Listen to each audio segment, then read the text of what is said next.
So just to review some of the things that we did last week and add on them this week, I wanted to go over Kirchhoff's rules or laws and parallel and series circuits. So let's start with explaining what a series and a parallel circuit is.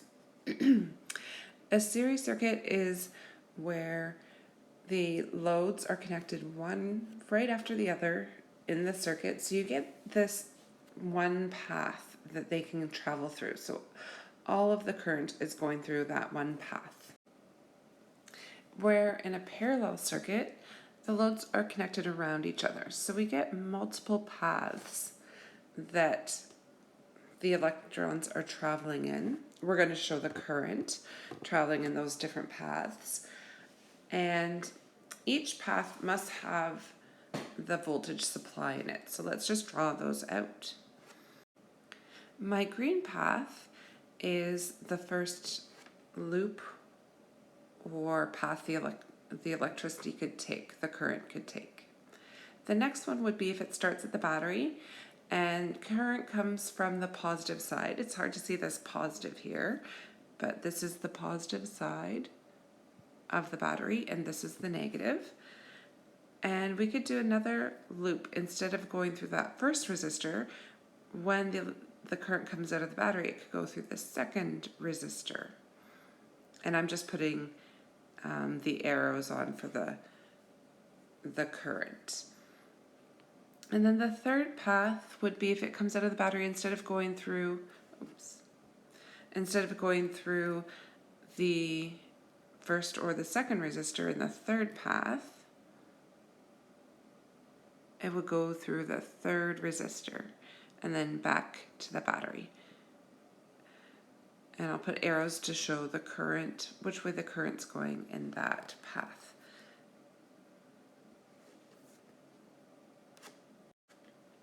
So in a parallel circuit, the loads are connected around each other and the electrons have multiple paths. In the parallel circuit as well, let's start off with the series circuit because the first question here is series. If one of these loads breaks, because there's only one loop, it interrupts the whole loop and the current can't flow. But if one of these resistors breaks where there's multiple paths, then in the parallel circuit, the other paths can still flow. So usually if we have a string of lights, we would have them connected like this in parallel.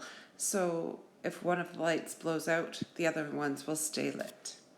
A lot of our homes are connected in parallel as well, usually a mix, because then if one thing breaks or the circuit can't flow, then the rest can still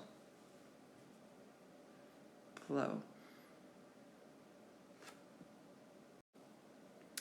The last thing that we want to look up on this page, and we'll switch pages, is Kirchhoff's rules. So a German physicist, Kirchhoff, proposed these rules or laws that we see here. I actually took this version from our physics textbook that we have in the school, and it might be written just slightly differently. So at any junction point in an electric circuit, so where the circuit is splitting between different points, so here they had a junction at A and a junction at B. This would also be a node here. But at any junction in an electric circuit, the total current into the junction equals the total current out of the junction. So it's a little bit different than the nodes too that they were talking about. We're going to focus mostly on the junction and use that just because I find it a little bit easier. And then once you get used to that, we can add in the nodes. Kirchhoff's voltage rule, current rule, is that whenever you have this split, that the total current going in has to equal the total current going out. So we have ammeters here placed going into the junction and going out. And if you notice, it helps sometimes to write that current on there. So my current's coming out of the positive side of the source or the battery, and it's heading into this junction A. And that at this ammeter it says 6 amps. Here it says 4. Here it says 2. This whole loop here, it'll have the same. But then when they come back from this junction towards the source, it goes back up to 6. So what's happening here is at the start of the junction, going into that junction, we have 6 amps. So that's the current in.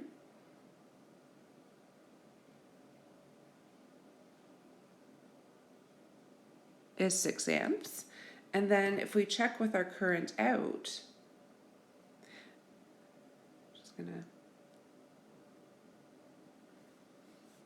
there's 2 currents out, this 2 amps and this 4 amps. So the current out is also 6 amps. It's just that 2 amps plus the 4 amps.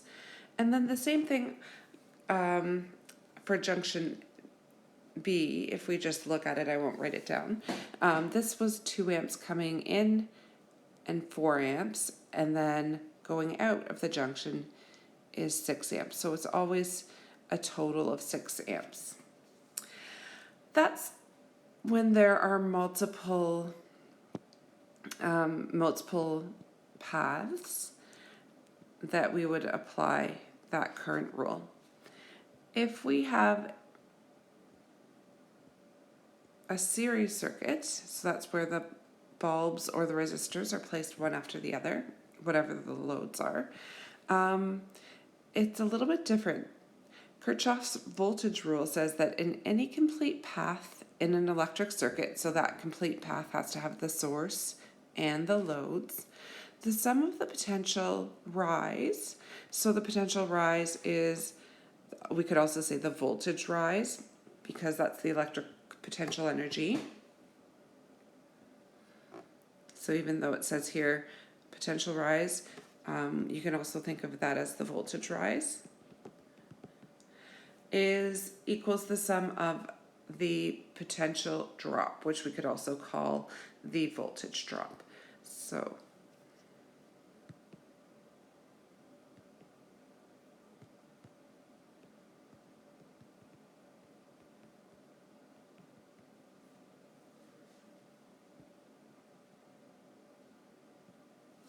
So in this circuit, our voltage rise will always happen at this, or in every circuit. This will always be at the source, because the battery or the source is giving you the voltage, and this will happen at the loads, the drop, because the loads are using up the electrical energy. So in this circuit, we have a voltage rise at the source, because this is the battery. That will be a rise in voltage. And that has to be equal to the voltage drop. And those voltage drops will happen over the loads.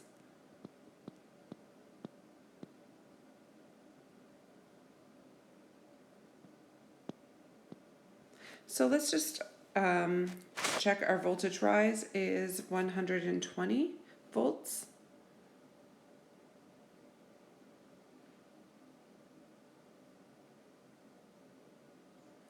Will have to be equal to the voltage drop. So we know one of those voltages is 80. I have to get to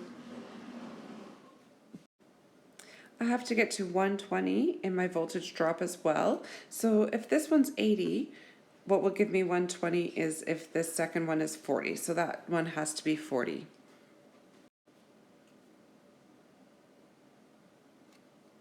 And that's the basic principles behind these rules.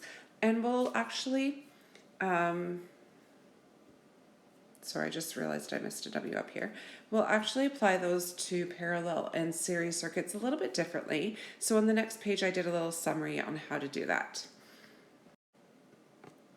So when we have a series circuit with just that one path flowing around, and just as a reminder, that one path always goes from the positive side of the battery, which is the long line. So this top one is the positive.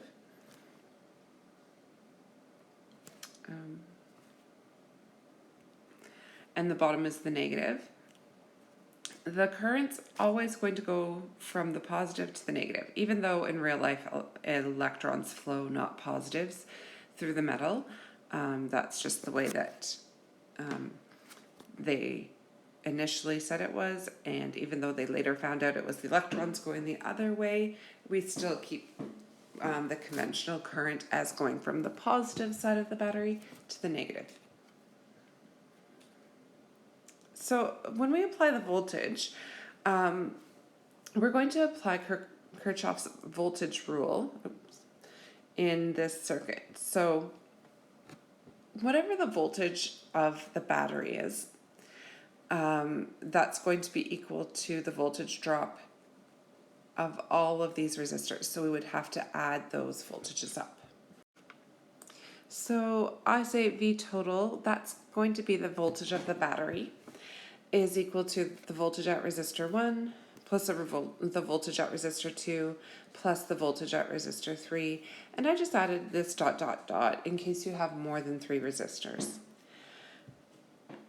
For the current in a series circuit, this is going to be a little bit different than voltage. Because there's only one path, that current has to be the same everywhere. So in every path, the current has to be the same as long as it's the exact same path. So the current, we say the total current, but it's just going to be the current anywhere, is equal to the current at I1, resistor 1, plus, or which is also equal to, that shouldn't be a plus, let me just erase that, which is equal to the current at resistor 2, which is equal to the current at resistor 3, which is equal to all of the currents. In the lesson activity 2, they actually showed you how to get the resistance for a series circuit. So I'm just going to write that down, but you can go back and check where it comes from if you want. They use Ohm's law. So the total resistance is basically the equivalent resistance. So that's if we took all of these resistors and put them into one, what would that one resistance have to be to give me the same as those 3 resistors in a row? And for a series circuit, you can just add the resistors. So R1 plus R2 plus R3 gives me the total or equivalent resistance. And if we had more, we would keep going. So if you happen to have a circuit with 4.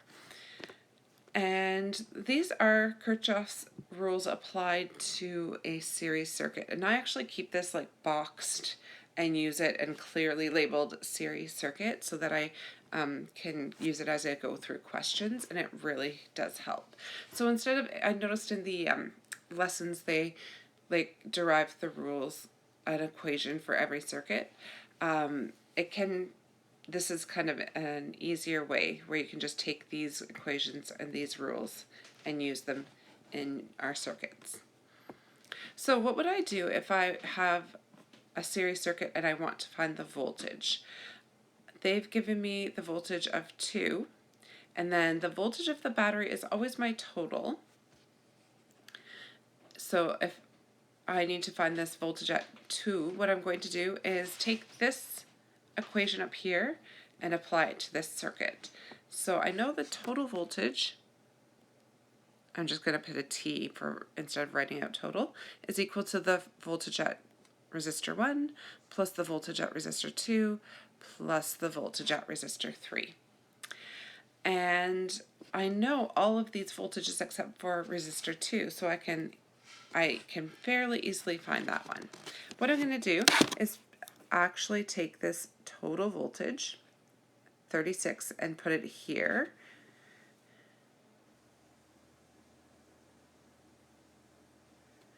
And then I'm going to take my voltage at 1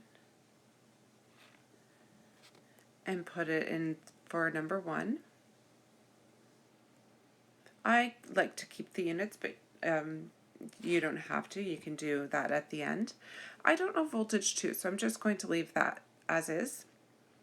But I do know voltage 3 is 13, so I'll take that voltage and put it in here for voltage 3. And then I'm just going to simplify. So I'm going to put 36 volts over, keep that where it is, but I'm going to add my 12 and my 13 together, so I have all the numbers together, and then my voltage 2. So I'm going to just add those to 25, and I'll have voltage 2 as well. The last thing I want to do is I just want to find what voltage 2 is, so I want to get rid of this 25 on this side. Because they're added, I'm going to move it over and subtract on the opposite side. So I'll do 36 minus 25 on that side. So I moved it over, it was added, and I subtracted it on the other side. So voltage 2 is going to be 36 minus 25, or 11 volts. And I've found what that is.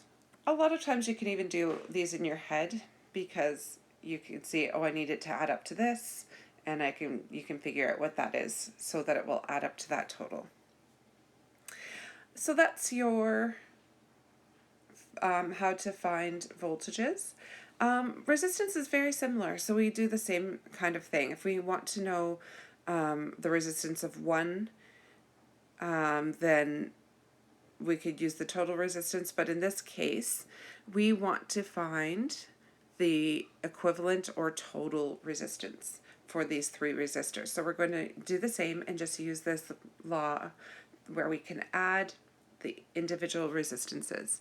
So my total or equivalent, remember in your head that also means equivalent, that if I wanted to take these 3 resistors out, put 1 resistor in, this total or equivalent is the resistor that we would put in, and we're going to add the individual resistors,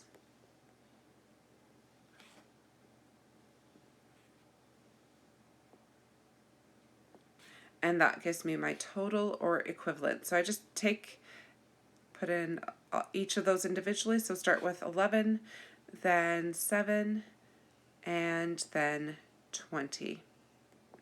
So I get a total of 38 when I add those together.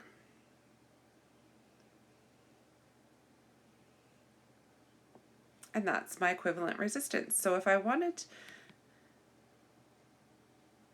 to take out those 3 resistors and put in one equivalent one, I'd take out those 3 and put it in a resistor of 38.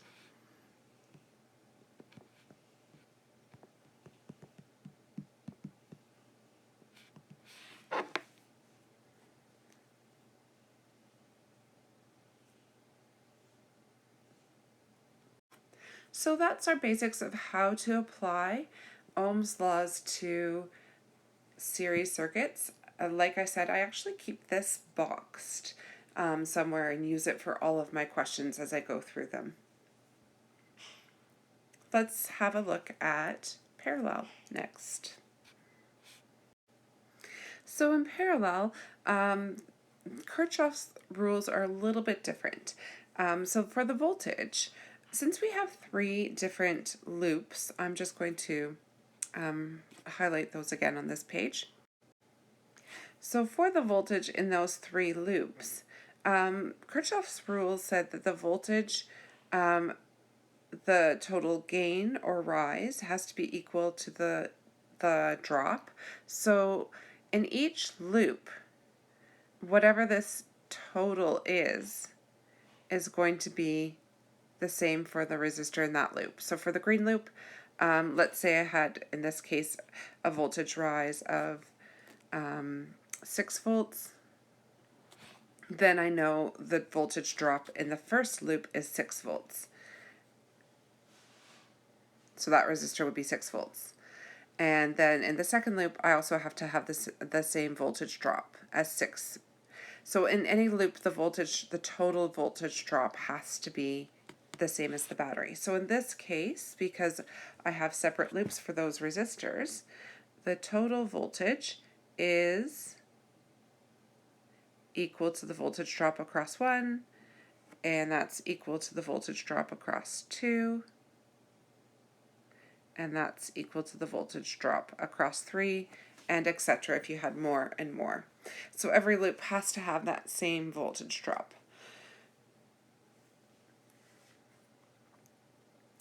For the current, it's a little bit different than last time as well, because the current gets split up into 3 different loops. So if I do have one that goes out, there's still current that will flow through the other ones. And actually it'll increase a little bit because some of this current will go into the other ones. So if I look at the total current where I have the 3 loops together, it actually is the sum of the currents in each of the loops. So the total current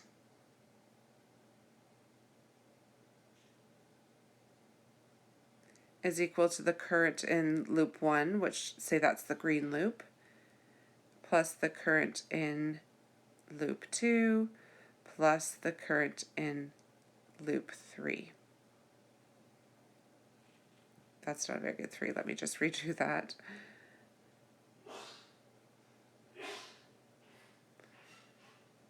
And if I had more than one, I would keep going. So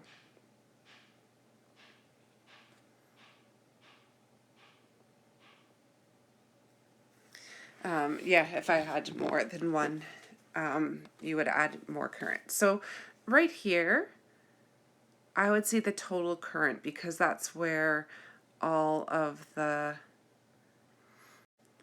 loops are. So that would be the total current, and it would be the sum of the current that I took, say, right here through resistor 1, plus the sum of plus the current in resistor 2, plus the current in resistor 3. The last thing that we want to do is resistance. This one is a little bit of a tricky one, the resistance in parallel. They derived this for you in the activity, so I'm just going to write it down. But 1 over the equivalent or total resistance is equal to 1 over resistance 1 plus 1 over resistance 2 plus 1 over resistance 3. And we could keep going, but that's for our 3 resistant. If we have 3 resistors, we would have those 3. If we have more, we would keep going. So this one is a little bit trickier to solve mathematically, but it's not too bad if we just use some simple rules. So let's apply this current rule when we have a circuit that's split into 3. So we have our circuit here at this junction, it splits into 3. And actually, I'm just noticing this is backwards to how I normally have drawn these. So up here, I always have the positive at the top. So this actually is, they have the current arrows going out from the positive at the bottom, and then it'll split to 3 here, go through each of the 3 resistors, and then come back to your battery through the negative. So because this is a parallel circuit, I look at my current rule for the parallel, and I know that I'm going to have to add the currents up to give me the total. So my total where before it splits is 9.5, and I'm going to need to add these up to give me that 9.5. And then I can figure out what that second one is. So I actually write down the formula though. You might be able to do it in your head, but it's good. You might get some more complex ones that are more difficult to write in your head. So, or to do in your head. So write it down. I'm just going to put an IT for the total is equal to the current at resistor 1 plus the current at resistor 2 plus the current at resistor 3. And I know all of these except for resistor 2. So I'm going to put in for the total current, we know it's 9.5. For resistor 1, we know that current is 2.2. We don't know the current at resistor 2, so I'm just going to leave that as I2. But we do know the current at resistor 3 says 3.1 amperes. So we'll solve this very similar to what we did in the last problem with our voltage and resistance. We're going to add the ones that we know. So I'll keep my 9.5 on this side. I know that's my total. And I'm just going to add what I know on this side, which is my 2.2 and 3.1 to give me 5.3 amperes plus, let me just redo that so it's a little bit more clear. Plus I2. We need to find I2. So we want it by itself. So I'm going to move that 5.3 over with the 9.5. When I do, I'm going to have to subtract it because it's added on the side with I2. So when we move it over, we'll subtract 5.3,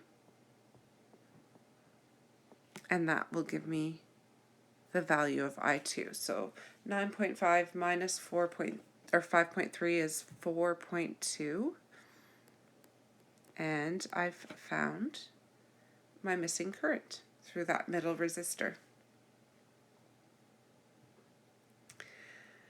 The last question is a little bit trickier. We have to find the resistance in parallel. So we're going to use this formula where we add up all the resistances. I'm just going to give myself a little bit more space. Alright, so if we have 3 resistors in parallel and we want to find the total or equivalent resistance, so what resistor would I have to replace these 3 with? What one resistor to get the same effect? So since we have this splitting into 3 paths, we're going to use the resistance formula in parallel. So I'm going to use 1 over R total is equal to 1 over R1 plus 1 over R2 plus 1 over R3. And I basically just sub in all of these numbers.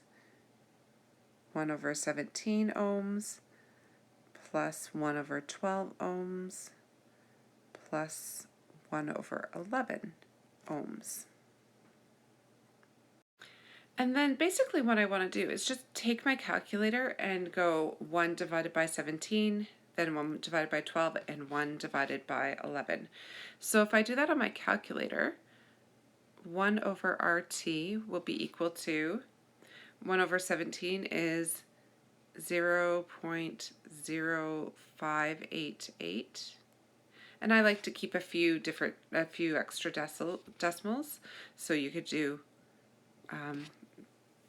4 is probably a good amount, but I like to keep at least 3 digits, 1 non-zero digits when I'm doing this. And then 1 divided by 12 is 0.083333. So we'll do 0.0833. And then 1 divided by 11 is 0.090909.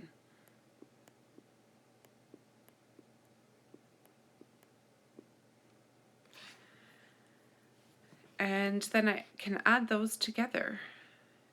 And that will tell me what 1 over RT is. So we'll all be almost there. So I'm just going to take those three numbers and add them.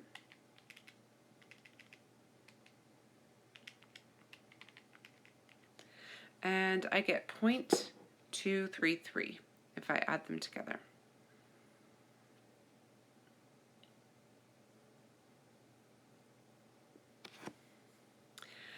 Now I've got a problem. I figured out what my 1 over RT is, but I haven't figured out what RT is.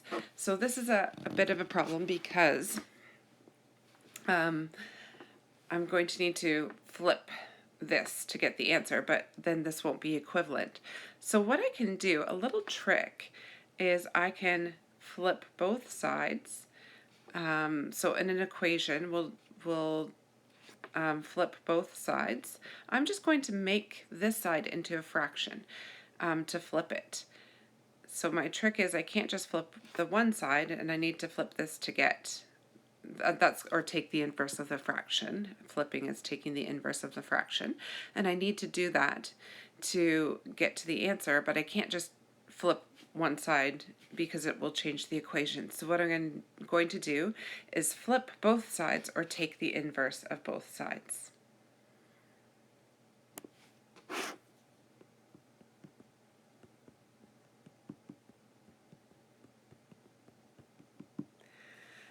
To take the inverse of both sides of this fraction, I'm going to need to make this side into a fraction so that I can flip it or take the inverse.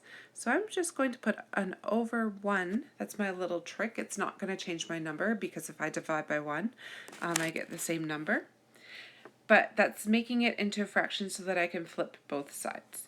So when I flip this left-hand side with 1 over RT, I'm going to get RT over 1.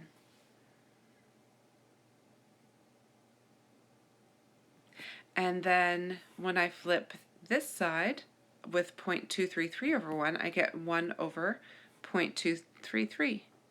So now I've got an equation that I can solve. I can just take my RT on this side is fine. I can just leave it like that, and then I can take my calculator and take 1 divided by 0.2333.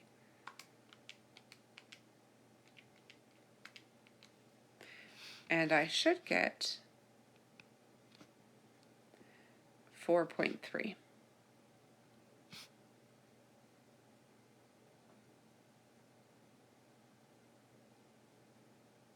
And then I'll just look and put in some units as well. So I want to see what my units should be for resistance. Units should be ohms. I usually do, when I'm solving problems, keep units in, but this one is a little bit tricky, so it's fine if you just put them in at the end. For all of these, I have been taking a shortcut. You should do a therefore statement for both the previous page and this. So we would just say the current is 4.2 for that one up there, and then I would say the resistance, therefore the resistance